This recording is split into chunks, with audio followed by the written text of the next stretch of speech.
Good evening, Wolfram, and thank you very much for joining us and speaking to the Mint this evening. Good evening, Henry.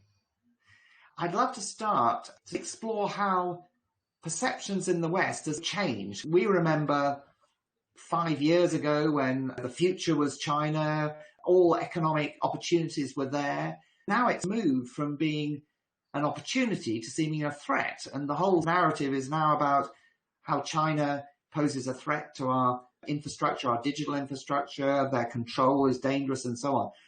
How has that switch around happened? Well, in some sense, it's getting serious now. As long as China was the extended workshop for us, everything was fine and they did what we want.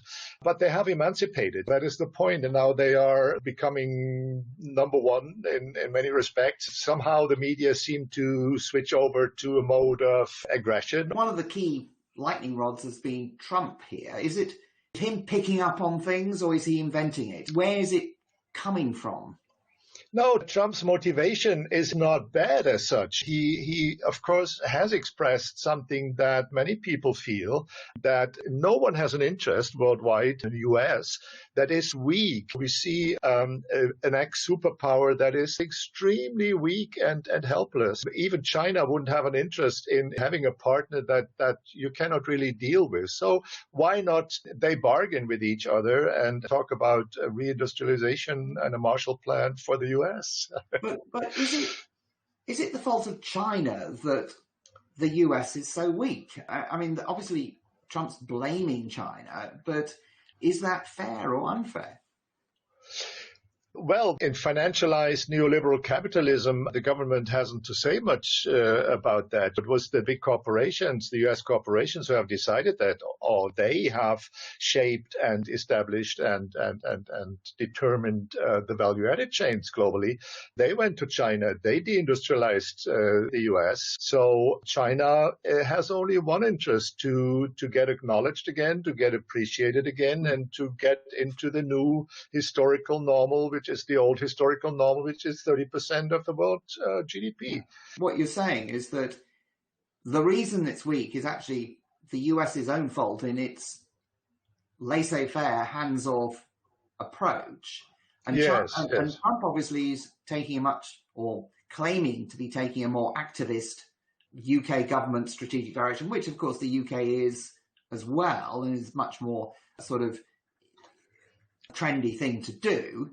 But that still doesn't amount to the fact that China is somehow guilty and dangerous. So do you think the whole narrative about the dangers of security is just a ploy to reduce the competitiveness of China and strengthen the US in trade terms? It's nothing about a real danger from China in terms of taking over our digital networks.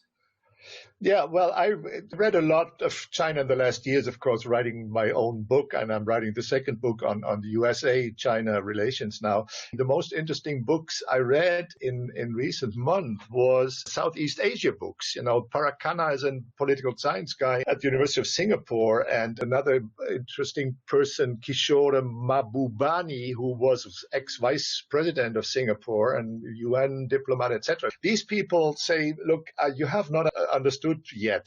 The West doesn't understand the Southeast Asia culture. Basically, China doesn't want to rule the world. They want to be appreciated.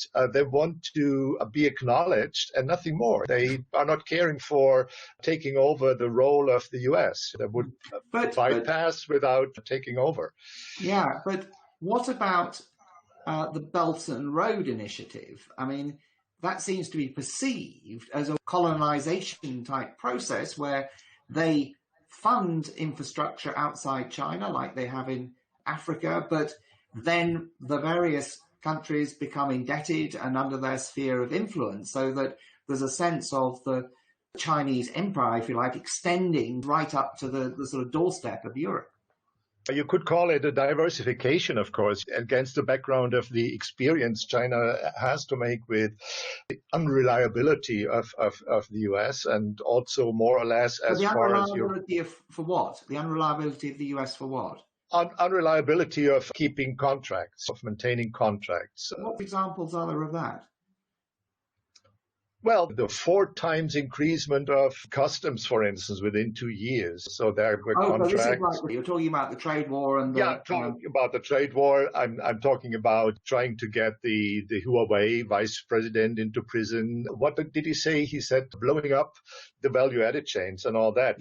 A country with that needs to diversify its international relations, of course. And here you have a whole set of transparent state to state agreements. It's very, very transparent. I think this is a really interesting point that I'd like to explore further. It's a chicken and egg, isn't it? Because I suppose the US might say, well, look, China are building their power base and becoming more of a threat, and therefore we need to take action to constrain them. And the Chinese will say, well, the US are being more difficult and they're no longer a good trade partner, therefore we're diversifying. Which came first, or was it a bit of both? No, it's a difference. It's a difference. You look, the West in terms of Washington or Trump's Washington, he's the voice for some forces in Washington, I would say, perhaps the majority or minority, I don't know, is a mode of war. What he thinks, his understanding of the economy and of international relations is a kind of end game cultural, final, ultimate conflict, which he says will lead to military war. So he's in a war, in a misguided war mode of everything. While the Chinese say, look, we can't speak on everything. We don't have an interest of a weak America. Let's talk about everything. They open a lot of industries for American companies. They have extremely helped American corporations in China to get on their feet again after Corona. That is interesting. You can read it everywhere. So that is the question of, do we take the chance of a long-run, reliable international cooperation, or are we set on a path that shall lead to any kind of hybrid war? I think the hybrid war path is a path of weakness, and that is not no way that I would recommend, at least to Europe and the EU and Britain and Germany. We have something to give. We know what we can do. We have a good reputation in China. So why not clarify our own goals and then get into the Chinese style or South Asian style of looking for win-win situations and bargain everything out and cooperate? But this requires a level of trust, doesn't it? And quite often, trust can break down because of a sort of negative feedback loop, doesn't it? That people take one action because they don't trust, and that actually leads to the other player taking action, which leads to increasing distrust. And so are we in a situation, you think, between the US and China where there's a sort of negative feedback loops to less and less trust and more likelihood of conflict? Yes, I see that. That was the downward spiral among them, probably. I think, again, it's more a problem on the US side, because what Trump expressed basically is a right thing. He said, look, it cannot go on with America that way. And that is obvious. You cannot go on for years and years financing an exploding public budget debt. You cannot live forever with 500 billions of trade balance deficit, etc. So again, no one, and China express it very clearly, have an interest in a weak and downgoing America. They want to have a strong interaction partner, but still Trump has it got all wrong, because what America needs in order to become a strong and reliable international partner and trusting partner is to set up its own capacities again, a Marshall Plan 2.0. If we take an interestingly similar dynamic in the EU between Germany and the rest of the EU, Germany is the production center, the great exporter, a bit like China. And of course, it needs other states to be good consumers. The US was the great consumer for China. To have a great exporter, you need a great importer, don't you? So what's the problem with strength? While the US has the main international currency and can provide demand, that's good for China, isn't it? It was, yeah.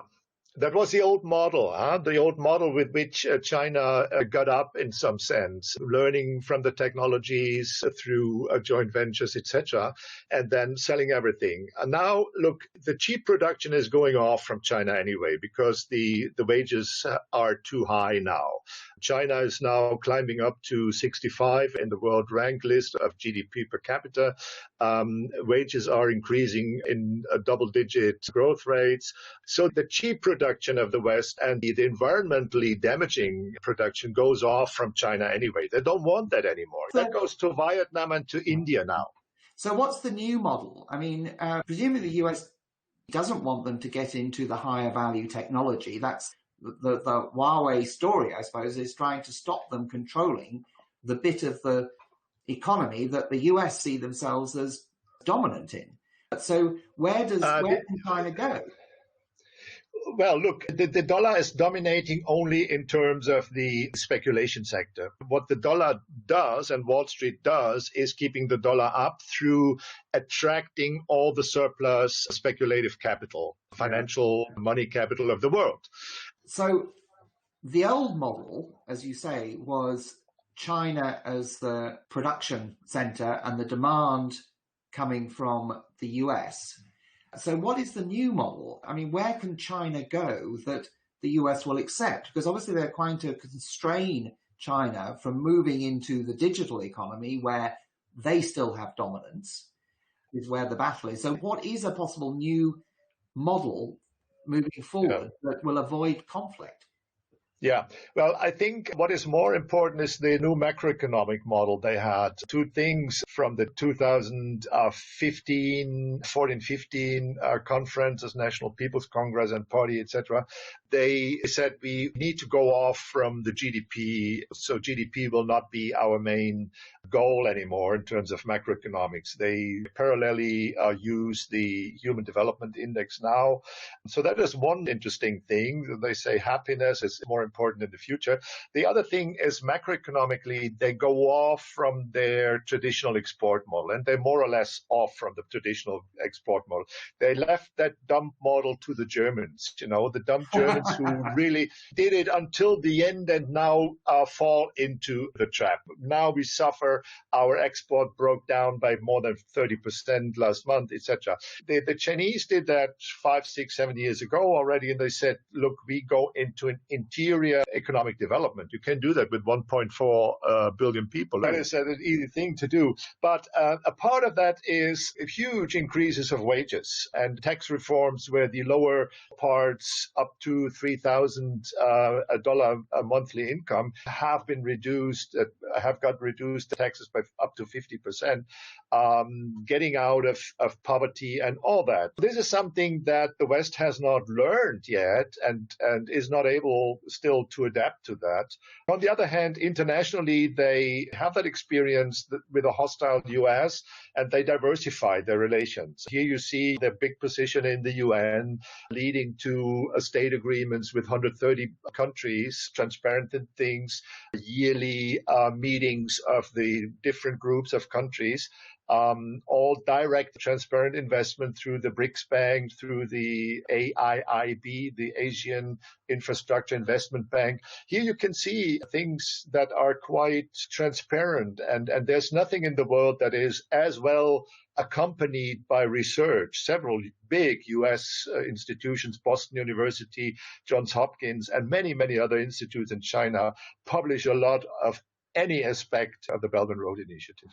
Sometimes changes in power relations can happen possibly as much by accident as where there is a void. Because, I mean, obviously we're seeing the US weakening, and it seems they're going to be hugely weakened by the pandemic and the chaotic response.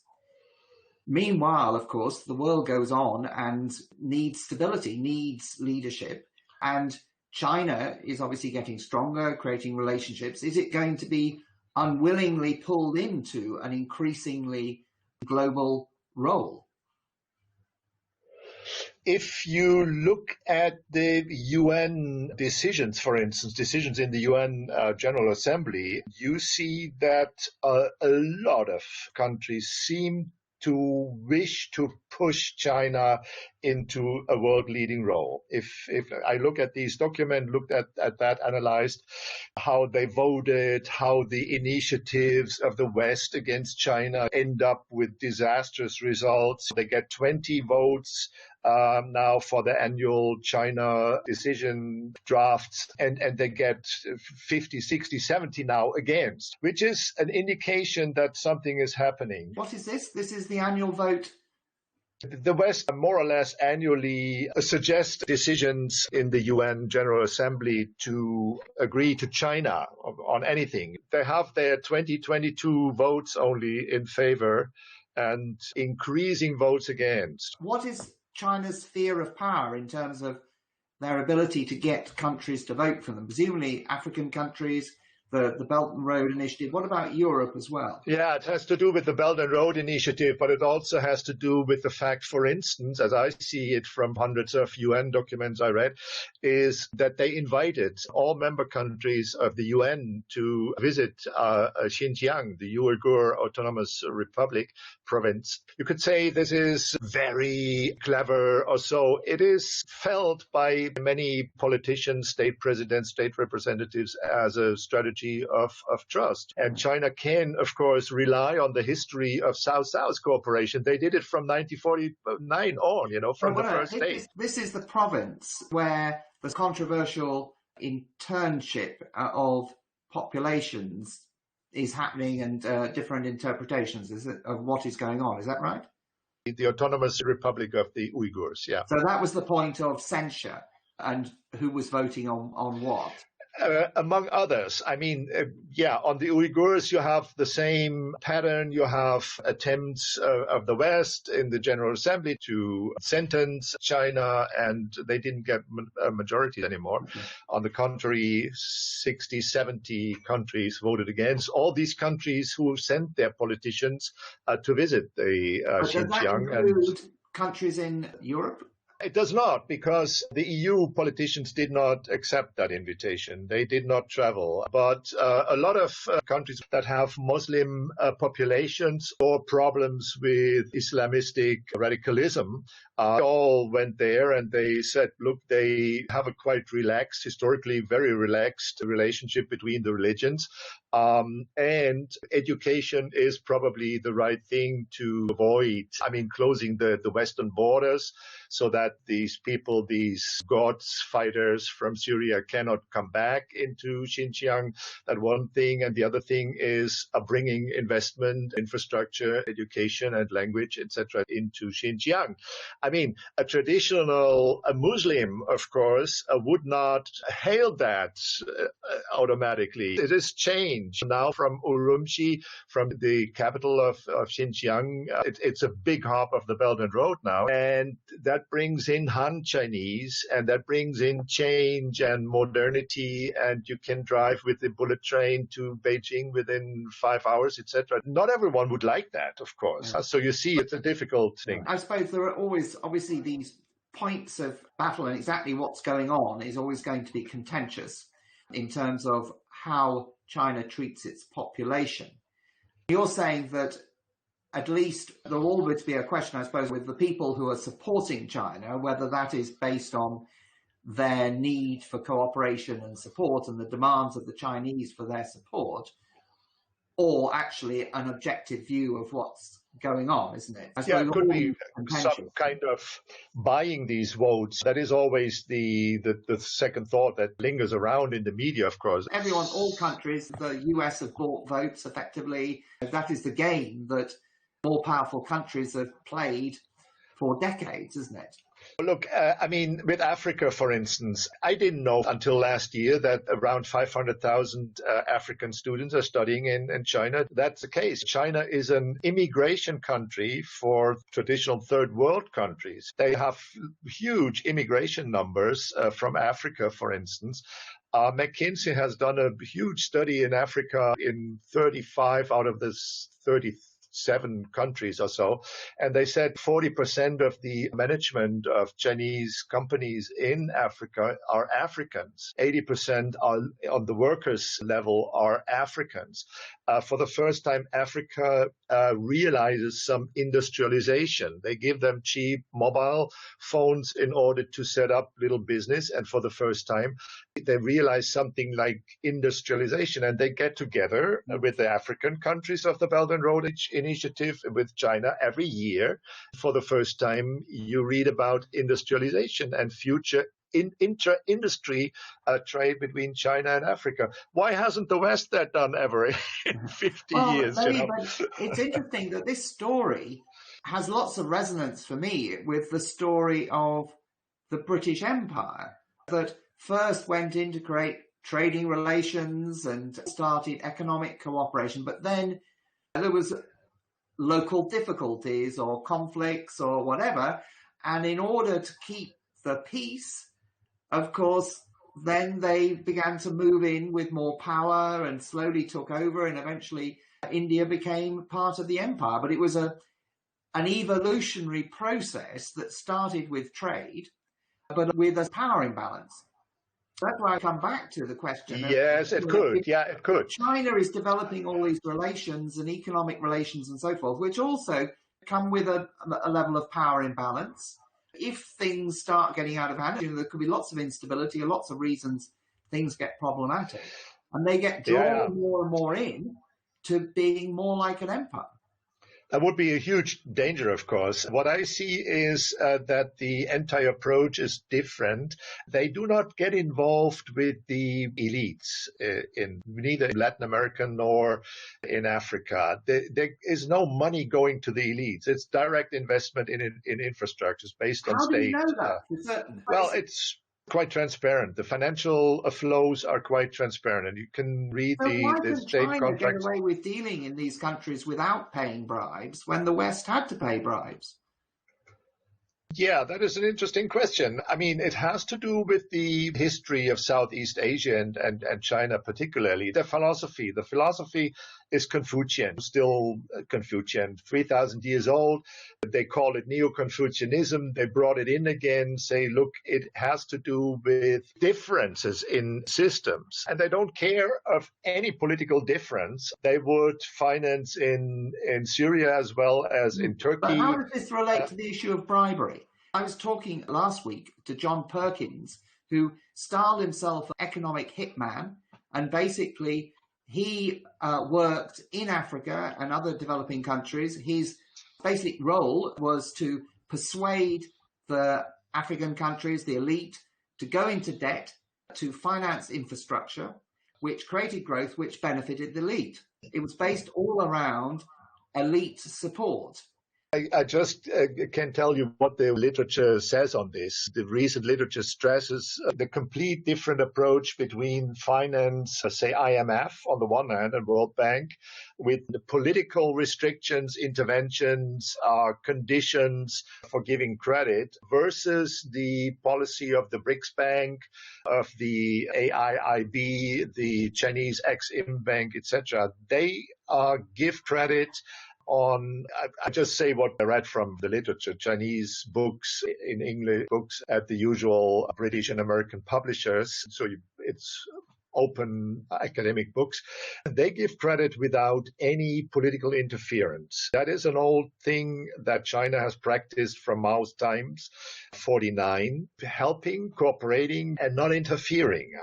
That's why they are welcomed so much nowadays from the political elites, you may say, in Africa, without bribing them. That is the solution. But all banks, all lenders look for some security that their debt will be repaid. Obviously, the form of security with countries tends to be that their policies or what they do with the funds are more likely to lead to repayment, which tends to lead to, however misguided, conditions being put on the activities of those countries. What reassurance does China look for that they're actually ever going to be repaid?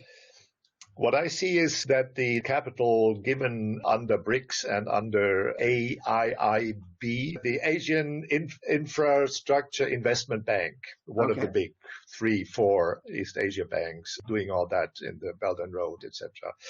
They are patient capital in the sense that China is much more flexible in extending credit, in reducing the But coverage of. my question was, how do Yeah. they feel that they're going to be repaid? It's one thing being flexible, but how do they have some assurance that they will get repaid? Or what are they looking for? If they're not sure they're going to be repaid, why are they lending it, and what else do they want? Yeah. You might Well, think it's it's all hard in power. We for know the money assets credit. can be stranded. You can have white elephants. There's no, just because you invest in infrastructure doesn't mean the infrastructure has any value. I do not know exactly about the profit rates that they get, whether they are satisfied with lower profit rates or so. And I don't know about the policy of profit rates that the IMF had, for instance. But I'm pretty sure that neither the IMF nor World Bank nor 4 big East Asian and Third World banks that are taking over now are calculating with a narrow private commercial profit rate. I don't think that, because there's too much turbulence around. Yeah, but that might be fair enough. But then you have to reckon out, well, what is the calculation? What are the criteria? And that's where it comes back to influence and so on. But let's just move on, because I want to end with thinking, where's this all going to end? The US under Trump seems to have an ongoing, as you say, war approach to trade. And the more China diversifies its power base, diversifies its relationships, the more they will see China as threatening, while the US itself seems to be in a bad place. What's the outlook then? Yeah. Well, the outlook could well be that we see serious problems for the US. We might see it collapsing in parts. You never know. We will see post-corona re-globalization led through China, through the Belt and Road countries, and as said, 130 countries around already. We will see an upcoming of Eurasia. We will see a bifurcation in Europe, where UK, the EU, Germany, France, seem not to be decided yet what to do. They're talking about very restrictive industrial policy. They're talking about nationalization of corporations as soon as China comes in and wants to buy part of, say, Mercedes. So the EU and Germany, that's what I can judge, have now negative, restrictive industrial policy regulations to nationalize a company if the Chinese come in and take more than 10% or something like this, which is all okay, I would say, even for the Chinese. Chinese investment in Germany has gone down for 3 years already now against that background. But anyway, they can diversify into Eurasia. Europe and EU and UK will have to decide what they want to do, clarify their own structures and get into a bargaining. But you said a bifurcated Europe. So are the parts of Europe that are much more positive about working with China? Like, isn't Italy part of the Belt and Road Initiative? Is that right? Yeah, they're part of the 16+1. That is interesting. The Middle East and Eastern European countries, most of them EU members, have formed or did form 5 years ago a format with China, 16 Middle East European countries plus China.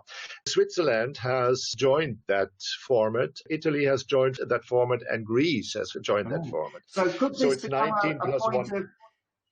Could this become a point of high tension within Europe? It is already, because in the United Nations, some countries already didn't vote. Member countries, Greece, for instance, didn't vote together with the EU and America and the US on these initiatives and decisions that I mentioned. Motions. So we're getting, the US is weakening, Europe is being split, China is rising. Isn't the inevitable consequence of all that of an increasing dominance China and Southeast Asia? of course. I mean, everyone says China is the big winner out of Corona. They did their pattern of dealing with it without taking care of the economy for 2 months and then made it in some certain way, a way that we cannot imitate in the West. So we're going a different way. We just try to stretch, while Southeast Asian, South Korea, China, they broke the graph. You see the graphs, they broke it, while we try to stretch it and reduce the growth rate. Of course, yes. So China will go its way with an increasing number of countries. That is my forecast. And they will rebuild a globalization different from the globalization that we know, that we have known.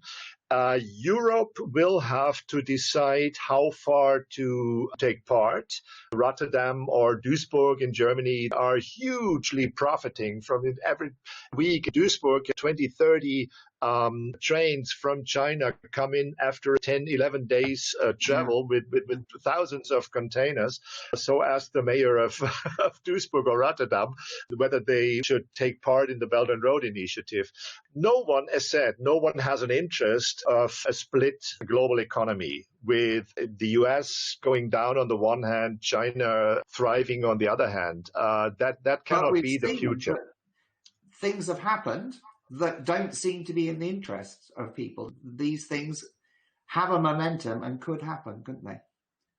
They definitely will happen, yes. And look, everything that happens in the West now, everyone is speaking about industrial policy now. Everyone is speaking about nationalization of national champions in case the Chinese come in. That is negative industrial policy. If they put it forward and change it into a positive industrial policy, then it's all China style. It's China style. So we're becoming like China. You can bargain among the states. And what Trump did, the phase one trade agreement of last January, that was purely state planning of trade. So the Chinese are, as I see it, the least to be against that, So there's a huge chance for Europe.